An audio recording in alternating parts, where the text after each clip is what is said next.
दिल्ली के एक normal middle class family में जन्म लेने वाला एक ऐसा लड़का ना तो कोई उसे जानता था ना ही पहचानता था। महज 15-16 साल की उम्र में ही अपने माता पिता को खोने के बाद भी उसने अपने लाइफ में कभी हार नहीं मानी। महज टीवी पे 2-3 साल काम करने के बाद ही जब वो बड़े पर्दे पे अपना कदम रखता है तो पूरी दुनिया उसकी एक्टिंग की कायल हो जाती है और सारे लोग उसके दीवाने हो जाते हैं। ये उस लड़के की कहानी है जिसके पास मुंबई से दिल्ली वापस आने का किराया तक नहीं था, जिसके जब मैं फर्स्ट टाइम यहाँ पर आया था तो मेरे पास वापस जाने के पैसे नहीं थे और मैं पास बचपन में रहने के लिए अपना छत तक नहीं था। ये कैसे संभव हो पाता है कि आज के समय में उनके पास 250 करोड़ का अपना बंगला है, 6000 करोड़ संपत्ति के वो मालिक हैं और कई लग्जरियस कार और यहाँ तक कि उनका एक अपना प्राइवेट जेट तक भी है। वो इस चीज़ के जीते जागते सबूत है कि लेबर ऑलवेज बीट्स टैलेंट।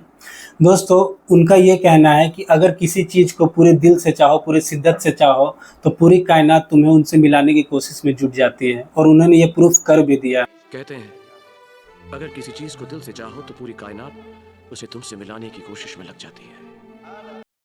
दोस्तों, एक समय था जब उस लड़के को कोई जानता नहीं था, पर आज एक समय है जब उसे पूरी दुनिया global star, world biggest movie star के नाम से जानती है। ना जाने कितने नामों से उन्हें नवाजा जाता है, जैसे the king of Bollywood, king Khan, और आप और हम जानते हैं कि वो नाम है one and only the Shahrukh Khan.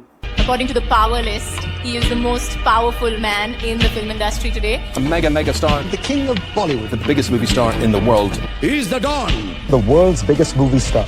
Mr. Shah Rukh Khan. Mr. Shah Rukh Khan. Shahrukh Khan.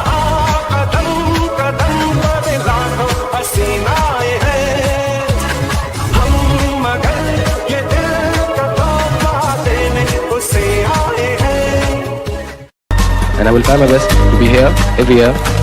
This one for you, man. This is overwhelming. I work so hard every year. I break my back, I break my feet, I break my head, but I make sure that all of you get some smiles when you see my film. I thank you all from the bottom of my heart and God bless you all. Thank you so much everybody. दोस्तों, एक theory है great man theory, और ये theory ये कहती है कि history का रुख कुछ स्पेशल पर्सन ही बदलते हैं। और मुझे ये बोलने में कोई हिचक नहीं है कि ग्रेट मैन थ्योरी में स्पेशल पर्सन में शाहरुख खान भी आते हैं। तो दोस्तों, आइए जानते हैं शाहरुख खान ने अपने मेहनत और काबिलियत के दम पे कैसे इतिहास को रचा है। दोस्तों, बात है 2 नवंबर 1965 की, जब शाहरुख खान का जन्म एक मुस्लिम परिवार में होता है। उनके पिता का नाम मीर मोहम्मद ताज था और उनकी माता का नाम लतीफ़ फातिमा थी। शाहरुख खान के पिता मीर मोहम्मद ताज का लाइफ बहुत स्ट्रगल भरा रहा था। इंडिपेंडेंस के बाद उन्होंने अपना एक रेस्टोरेंट भी चलाया था, पर वो बहुत ज़्यादा फेमस नहीं हो पाया और ऐसा कहा भी जाता है कि वो एक फ्रीडम फाइटर भी थे। शाहरुख खान के पिता बेसिकली उनका जन्म पाकिस्तान के पेशावर में हुआ था। वो लोग पर एक बात मैं आप लोगों को बताना चाह रहा हूँ यार, मेरे वालिद एक्चुअली पाकिस्तान से, पेशावर से। मैं भी पठान हूँ। इंडिया पाकिस्तान के विभाजन के पहले पाकिस्तान में ही रहा करते थे, पर इंडिया पाकिस्तान के विभाजन के बाद मीर मोहम्मद ताज यानी शाहरुख खान के फादर पूरे फैमिली के साथ दिल्ली शिफ्ट हो गए थे। शाहरुख खान का पूरा बचपन दिल्ली के राजेंद्र नगर इलाके में किराए के मकान में बीता था। उनके साथ उनकी एक बहन भी रहती थी, उनका नाम लाला रुख है। शाहरुख खान ने अपनी स्कूली पढ़ाई दिल्ली के संत कोलंबस स्कूल से की। चूँकि वो पढ़ाई में अच्छे थे, इस कारण से उन्हें स्कूल में ही सॉर्ट ऑफ ऑनर अवार्ड से नवाजा गया था। उन्होंने अपने कॉलेज की पढ़ाई भी दिल्ली के हंसराज कॉलेज से की है। Whatever I know in my life, whatever I've learned, whatever I have become, my school was beautiful, but my college, which is Hansraj, taught me how to be who I became. और उन्होंने economics honours किया है। बात करें शाहरुख खान के जीवन की, तो वो एक नॉर्मल मिडिल क्लास बच्चों की तरह उनका जीवन चल रहा था, पर जब वो महज 15 वर्ष के थे तब उनके पिता ने उन्हें अलविदा कह दिया। शाहरुख खान के जीवन में उनके दुख का यह सबसे बड़ा पल था। दोस्तों, आप खुद सोच के देखें, महज 15 साल का बच्चा जो है, उसके पिता ने उसका साथ छोड़ दिया है और उसकी एक छोटी बहन है और उसकी माँ भी है। उस बच्चे का मनोदशा क्या रहा होगा। उसे ये पता है कि सारी जिम्मेदारी उसकी माँ और उसकी छोटी बहन का सारी जिम्मेदारी उसके हाथ में है। And I was only 14 then and I put my father's dead body in the back seat of the car and my mother besides me. I started driving back from the hospital to the house and मेरा last visual ये है, उनके पैर मैंने देखे और वो बहुत ठंडे थे जब मैंने उसे हाथ लगाया and he had passed away और that's the last visual. Then I पर महज 15 साल की उम्र में ही शाहरुख खान ने अपनी जिम्मेदारी पूरी बखूबी तरह से निभाने की कोशिश की। 15 साल के होते हुए उन्होंने अपने पिताजी का रेस्टोरेंट चलाने का भी कोशिश किया और अपनी पढ़ाई को भी पूरी तरह जारी रखा। शाहरुख खान के पिताजी का जो रेस्टोरेंट था वो एनएसडी में था, मतलब नेशनल स्कूल ऑफ ड्रामा के अंदर उनका रेस्टोरेंट था। शाहरुख खान चूंकि बचपन से ही वहाँ जाया करते थे और जाने के दौरान ही वो धुरंधर एक्टर, जो बड़े बड़े एक्टर थे उनके बीच रहा करते थे, उनको देखा करते थे। और आखिर दिनों में उन्होंने नेशनल स्कूल ऑफ ड्रामा में उसकी मेस भी चलाते थे। मैं आके नेशनल स्कूल ऑफ ड्रामा में बैठता था। तो मैं एक्चुअली जिन जिन लोगों के साथ पला बड़ा हूँ वो इस देश के सबसे महान एक्टर्स में से हैं। रोहिणी हट्टंगडी जी, राजेश विवेक साहब, सुलेखा सीकरी जी, राज बब्बर साहब, अजीत वच्छानी जी, रघुवीर Yadav. These are all names of my seniors. या और मैं इन सबके साथ मुझे बहुत प्यार करते थे। मैं अभी अजीब लगता है कहते हुए, बट राज बब्बर साहब को बब्बर अंकल कहता था। तो उन सबके साथ मैं बड़ा हूँ। और अलकाजी साहब उस वक्त डायरेक्टर थे, हमारे गुरु जी। सूरज का सातवां घोड़ा, उनकी गोद में बैठ के मैं देखता था और मुझे बताते रहते थे कि तो आप एक्टर कैसे नहीं बनते? आप क्या बोलते हैं कि बचपन से ही शाहरुख खान बड़े एक्टर्स को देखते रहते थे, इस कारण से उन्होंने भी ये सोचा था कि उन्हें भी अपना करियर एक्टिंग में ही परस्यू करना है। एनएसडी से ताल्लुकात रखने के कारण शाहरुख खान को एक ऐसे शख्स से मुलाकात हुई जो कि उस समय एक्टिंग करियर को परस्यू करने में, यानी एक्टिंग सिखाने में माहिर थे, और वो नाम है बैरी जॉन। कहा जाता है कि शाहरुख खान को एक्टिंग का ABCD सिखाने में सबसे बड़ा हाथ बैरी जॉन का ही है। दोस्तों, शाहरुख खान एक्टिंग सीख ही रहे थे। उन्होंने अपनी कॉलेज की पढ़ाई भी पूरी कर ली थी और शाहरुख खान इस समय 23 वर्ष के हो चुके थे। यह समय था 1988 का, जब उन्हें पहली रोल दिल दरिया सीरियल में मिली थी, लेकिन प्रोडक्शन कंपनी के प्रॉब्लम के कारण यह सीरियल 1 साल एक्सटेंड कर दिया गया था। पर कुछ समय के बाद ही, यानी 1989 के जनवरी में ही फौजी सीरियल में उन्हें काम मिला। शाहरुख खान टीवी पर पहली बार फौजी सीरियल के माध्यम से ही लोगों के बीच आए थे। दोस्तों, शाहरुख खान ने फौजी और दिल दरिया के अलावा कई अन्य टीवी सीरीज में भी काम किए हैं, जैसे वागले की दुनिया, दूसरा केवल, इडियट और कुछ फॉरेन टीवी सीरीज में भी काम किए हैं। दोस्तों, शाहरुख खान अपने प्रोफेशनल लाइफ में तो काफ़ी राइज कर ही रहे थे, पर बात करें उनकी पर्सनल लाइफ की, यानी लव लाइफ की बात की जाए तो अनुपमा चोपड़ा द्वारा लिखी गई book king of Bollywood Shahrukh Khan पुस्तक में उन्होंने ये लिखा है कि शाहरुख खान और गौरी खान की पहली मुलाकात 1984 में दिल्ली के पंचशील क्लब में हुई थी। यह सिलसिला चलता रहता है, वो कई पार्टियां में मिलते रहते हैं, जहां और कहा जाता है कि शाहरुख खान वहां तुरंत पहुंच जाते थे जहां गौरी खान पार्टियां में पहुंचा करती थी, और ऐसा कहा जाता है कि जहां प्यार है वहां तकरार भी होता है। दोस्तों, ऐसा कहा जाता है कि शाहरुख खान गौरी खान को लेकर काफ़ी ज़्यादा पॉजिटिव थे। ऐसा कहा जाता है कि शाहरुख खान हर एक चीज़ पे नज़र रखते थे। वो क्या पहन रही है, वो कैसे बाल बना रही है, वो किससे मिल रही है, इसी सब Possessive सा था। You are possessive? Yeah, I am very possessive. I'm a Pathan. I can wring your neck for looking at someone else. I'm like that kind of Pathan. के कारण एक दिन छोटी मोटी लड़ाई एक बड़ी लड़ाई में तब्दील हो जाती है। इसी सब के बात को लेकर गौरी खान शाहरुख खान को बिना बताए मुंबई चली जाती है। She left me. Then I went back, and then ऐसे उसने बताया भी नहीं था वो यहाँ ये। तब तो दोस्तों, शाहरुख खान को जैसे ही ये बात पता चलती है कि गौरी खान मुंबई चली गई है, वो बहुत ज़्यादा बेचैन हो जाते हैं और तुरंत बाद ही, यानी अगले ही दिन, वो सारा काम वाम छोड़कर गौरी को खोजने मुंबई चले जाते हैं। Then she left me. Then I went back, and then I came to Mumbai. हाँ, मैंने सुना कि आप उसको ढूंढते ढूंढते मुंबई आ गए। और तो मुंबई में ऐसे ही आ गए। ऐसे उसने बताया भी नहीं था वो यहाँ ये। तब तो सेल्फ शाहरुख खान गौरी खान को मुंबई खोजने चले तो गए थे, पर उनको खोजना इतना आसान नहीं था। शाहरुख खान के पास जो लिमिटेड पैसा था, उन्हें खोजने में वो ख़त्म हो रहा था। कुछ दिन बाद जब शाहरुख खान के पास कुछ सर्टेन अमाउंट बचा, तो उन्होंने ये सोचा कि आज मैं पूरा दिन उसे ढूंढूंगा और शाम की ट्रेन से मैं वापस दिल्ली चला जाऊंगा। ढूंढता रहा, सारे पैसे खत्म हो गए। पेंटैक्स का कैमरा था, वो भी बेचना पड़ गया मुझे क्रॉफर्ड मार्केट में। मैं और मेरे 2 दोस्त थे, सड़कों पे घूमते रहे। फिर हमको दोस्तों, शाहरुख खान का मुंबई में आखिरी दिन था जब उन्होंने ये डिसाइड किया कि आज शाम की ट्रेन से मैं वापस दिल्ली चला जाऊंगा। उसी दिन शाहरुख खान को गौरी खान मिलती है, पर यह कहानी बहुत ही मज़ेदार है, आप इसको ध्यान से सुने। शाहरुख खान सुबह सुबह एक टैक्सी ड्राइवर को बुलाते हैं और वो टैक्सी ड्राइवर सरदार जी होते हैं। चूँकि शाहरुख खान के पास एक सर्टेन अमाउंट ही बच गया था, एक लिमिटेड अमाउंट था, तो सरदार जी को शाहरुख खान ने ये कहा कि आप मुझे मुंबई का जितना भी बीच है, चूँकि गौरी खान को स्विमिंग बहुत पसंद था, तो उन्होंने ये सोचा कि मैं सभी जगह तो खोज चुका हूँ, अब मैं बीच पे उन्हें खोजने जाता हूँ। तो सरदार जी को शाहरुख खान ने ये कहा कि वो मुंबई का सारा बीच घुमा दें, पर सरदार जी ने कहा कि यहाँ बहुत बीच है, इतने पैसे में मैं आपको सारा बीच नहीं घुमा सकता हूँ। तो शाहरुख खान ने उस ड्राइवर को ये कहा कि इस पैसे से आप जितना बीच घुमा सकते हैं, जितनी दूर आप ले जा सकते हैं आप मुझे उतना दूर पहले ले चले। लास्ट डे था, हमको ट्रेन लेनी थी और एक सरदार जी थे तो पंजाबी गल की उन्होंने मेरे साथ। तो मैं कहा जी बीच है और कोई थे इधर अलावा? उन्होंने कहा जी बहुत बीच आएगा जी, इतने तो अक्सा बीच आएगा, तो गोराई बीच आएगा, तो ये बीच आएगा। मैं कहाँ है? वो जी मड आइलैंड है, बहुत बड़ा आइलैंड है। सो आई सेड मेरे पास पैसे इतने हैं, आप रख लें, जहाँ आपका मीटर खत्म होगा वहाँ तक ले जाएं। तो मैं कहते हैं कि जहाँ चाह है वह राह है। गौरई बीच पर शाहरुख खान की मुलाकात गौरी खान से होती है। मिलने के बाद शाहरुख खान गौरी खान के सामने काफ़ी रोते हैं और अपने दिल का सारा बात कह देते हैं। गौरी खान शाहरुख खान से इतनी ज़्यादा नाराज़ रहती है कि उन्हें वो पैसा देती है और कहती है कि तुम यहाँ से वापस चले जाओ, मैं तुमसे बात नहीं करना चाहती हूँ। और फिर एक बीच में वो मिल गई मुझे, it's very shocking, last day. And फिर मैं उसको देखा, शायद रोया भी, और फिर वो भी रोई। फिर I found her and then I kind of told her that you know कर ही ले शादी यार, I mean it's kind of okay, इतना ढूंढ के आया हूँ। So she refused even then, she was quite hearted. फिर कुछ शाहरुख खान के साथ ये सारी चीज़ चलती रहती है, उनका एक्टिंग करियर चलता रहता है और गौरी खान के साथ नोक झोंक भी चलता रहता है। पर समय आता है 1990 का, जब उनके लाइफ में उनको सबसे बड़ा झटका मिलता है और ये झटका था उनकी माँ का निधन का। यहाँ पे लतीफ़ फातिमा का भी निधन हो जाता है।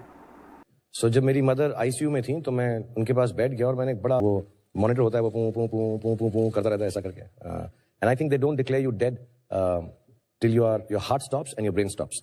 तो वो कभी कभी ऐसा 250 पे जाता था, फिर 5 पे आ जाता था, 250 पे जाता था। जब 250 पे जाता लगता कि यार डिससेटिस्फाई हो गई।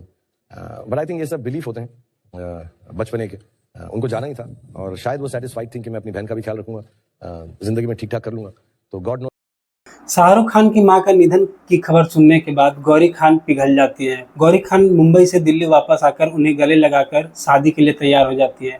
गौरी खान ये समझ जाती है कि इस लड़के का अब मेरे अलावा कोई नहीं है, अगर मैंने इस समय इसका साथ नहीं दिया तो ये गलत होगा। साल के बाद खुद ही आई वो एक दिन, I think my mother died and she came back and I think she felt sorry for me and she said okay I will marry you now.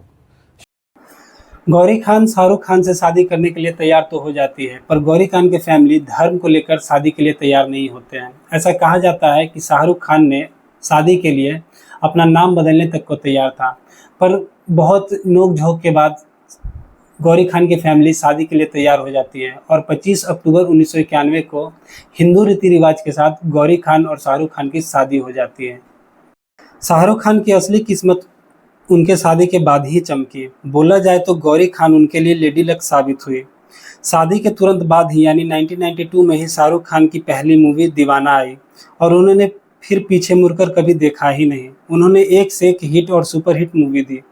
उन्होंने पहली movie film fair acting debut के लिए 1 साल बाद ही मिला। 1993 में आए बाजीगर movie के लिए उन्हें फिल्म फेयर जैसे पुरस्कार से नवाजा गया। शाहरुख खान की फिल्म की जर्नी की शुरुआत निगेटिव रोल से हुई थी। उन्होंने अपने फिल्म की काफ़ी निगेटिव रोल किए हैं, जो कि एक एक्टर के लिए स्टार्टिंग में ऐसा करना कहा जाता है कि सही नहीं होगा। शाहरुख खान की बात हो और उनकी मूवी DDLJ की ना हो, ऐसा कैसे पॉसिबल है। शाहरुख खान की DDLJ मूवी ने 10 फिल्म फेयर अवार्ड जीते हैं। शाहरुख खान की इमेज यहीं से रोमांटिक हीरो वाली बन गई थी। DDLJ मूवी की बात की जाए तो ऐसा कहा जाता है कि मराठा मंदिर सिनेमा में आज भी ये लगी रहती है। DDLJ के बाद शाहरुख खान ने काफ़ी हिट मूवी दी है, जैसे मोहब्बतें, कभी खुशी कभी गम, देवदास, स्वदेश, चक De India, Paheli, Veer Zaara, my name is Khan जैसी फिल्म बना चुके हैं। दोस्तों, आप ये सोच रहे होंगे कि वो एक बॉलीवुड एक्टर होते हुए वो वर्ल्ड के टॉप रिचेस्ट एक्टर में कैसे शामिल होते हैं। तो एक ग्लोबल स्टार ही नहीं है, उनका अर्निंग सिर्फ मूवी से नहीं होता है, वो एक बड़े बड़े बिजनेसमैन भी हैं। जैसे उनकी कुछ बिजनेस की बात की जाए तो वो रेड चिली एंटरटेनमेंट के ओनर हैं और वहीं IPL में उनकी एक टीम भी है KKR। दोस्तों, अगर आप शाहरुख खान के फ़ैन हैं तो उनके ओम शांति ओम मूवी की एक डायलॉग सुनी ही होगी कि अगर किसी चीज़ को पूरे दिल से चाहो तो पूरी कायनात उसे तुमसे मिलाने की कोशिश में जुट जाती है, और उन्होंने इस बात को प्रूव भी कर दिया है। शाहरुख खान ने अपने लाइफ में जो चाहा है वो पाया है। कहते हैं अगर किसी चीज को दिल से चाहो तो पूरी कायनात उसे तुमसे मिलाने की कोशिश में लग जाती है। शाहरुख खान बॉलीवुड के सबसे बड़े स्टार हैं और इंडिया में अगर कोई मूवी स्टार हो तो बस मूवी तक ही सीमित नहीं रह जाता, वो आम लोगों के लिए एक रिलीजन बन जाता है, एक इंस्पिरेशन बन जाते हैं। उन आम लोगों और नौजवानों के लिए एक होप बन जाते हैं। कोई आम लड़का इतनी छोटी जगह से आके इतना बड़ा ग्लोबल स्टार कैसे बन जाता है। और आज के समय में काफ़ी नौजवान ये मानते हैं कि वो भी शाहरुख खान के कदम पे चलकर उसकी तरह सक्सेस हो सकते हैं। वो मानते हैं इस बात को कि वो अपनी काबिलियत के दम पे, मेहनत के दम पे एक बहुत बड़ा कामयाबी पा सकते हैं।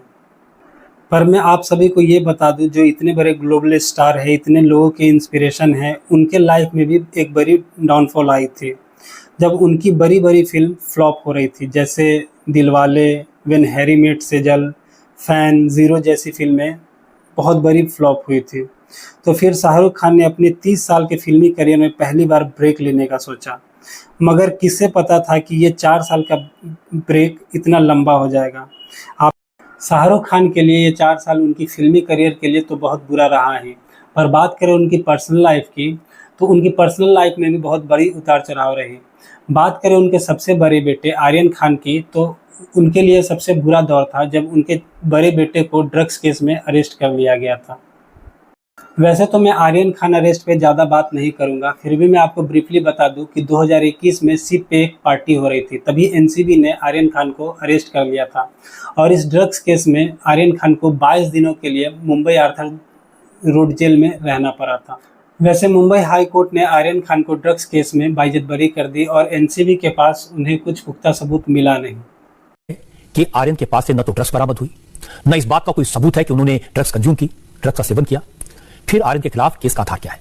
इस मुश्किल समय में भी शाहरुख खान ने ये साबित कर दिया कि वो अच्छे प्रोफेशनल एक्टर के साथ साथ काफ़ी अच्छे पिता भी हैं, क्योंकि इस बीच शाहरुख खान ने कभी किसी से अपने पावर का मिसयूज नहीं किया, ना ही उन्हें कभी कुछ अपना सोर्स लगाया था।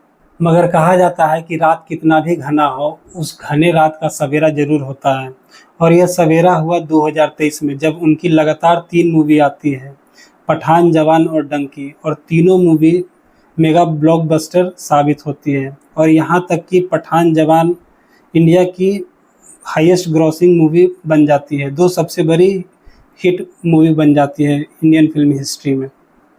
दोस्तों, इतने साल काम करने के बाद शाहरुख खान को जवान के लिए 2023 में दादा साहब फाल्के का अवार्ड भी दिया जाता है। दोस्तों, अब मैं शाहरुख खान के लाइफ के 2 बड़े कंट्रोवर्सीज पे बात करना चाहूँगा। पहला कंट्रोवर्सीज आपको पता है वानखेड़े स्टेडियम पे। वानखेड़े स्टेडियम का वाकया ये है कि 2012 में शाहरुख खान की आईपीएल टीम केकेआर ने जीता था और उस समय सुहाना खान के साथ वहाँ मिसबिहेव किया गया था और शाहरुख खान के साथ भी अच्छा खासा बहस किया गया था। शाहरुख खान ने भी उन्होंने भी काफ़ी सारी बात बोली थी वहाँ के कॉप्स को, वहाँ के गार्ड्स को। इस कारण से वहाँ की ऑफिशियल्स ने शाहरुख खान को वानखेड़े से 5 साल के लिए एंट्री बैन कर दी गई थी। और जो दूसरी कंट्रोवर्सी है जिसका सबको इंतजार होगा, वो है प्रियंका चोपड़ा और शाहरुख खान के अफेयर की। तो मैं इस पे आपको एकदम सच बता रहा हूँ कि जब मैं इस वीडियो की रिसर्च कर रहा था तो मुझे काफ़ी सारे ऐसे चीज़ मिले, पर ऐसी कुछ पुख्ता सबूत नहीं मिली, ऐसा कुछ मिला ही नहीं जिसके बारे में आपको बता सकूं। तो इस पे मैं ज़्यादा बात ना करके यही कहूँगा कि ये मुझे निराधार लगा, ये बस एक र्यूमर की ही तरह आई थी सामने। तो दोस्तों, ये देखा आपने शाहरुख खान का लाइफ स्टोरी। पर शाहरुख खान की एक मैं बात करूं तो मैं अपनी अगर पॉइंट ऑफ व्यू बताऊं शाहरुख खान पे, तो मुझे वो एज एन एक्टर से ज़्यादा एज ए पर्सन ज़्यादा पसंद है। मैं उनकी एक्टिंग ज़्यादा नहीं देखता, ना मुझे फिल्मों में उतना ज़्यादा इंटरेस्ट है, पर मैं जो शाहरुख खान की जो सबसे ज़्यादा लाइन मुझे मोटिवेट लगती है वो है ये। अगर आप लोग चांद के लिए छलांग नहीं मारोगे तो 10वें माले 20वें माले तक भी नहीं पहुंच पाओगे। So you have to jump the highest, you have to believe in the morning in spite of knowing that everybody is better than you. You have to wake up with the confidence कि I am the best today. तो दोस्तों, ये video यहीं तक थी। आपको ये video कैसी लगी हमें कमेंट करके ज़रूर बताएं। तो दोस्तों, मिलते हैं नेक्स्ट वीडियो में। तब तक आप खुद का, अपने फैमिली का ख्याल रखें। धन्यवाद।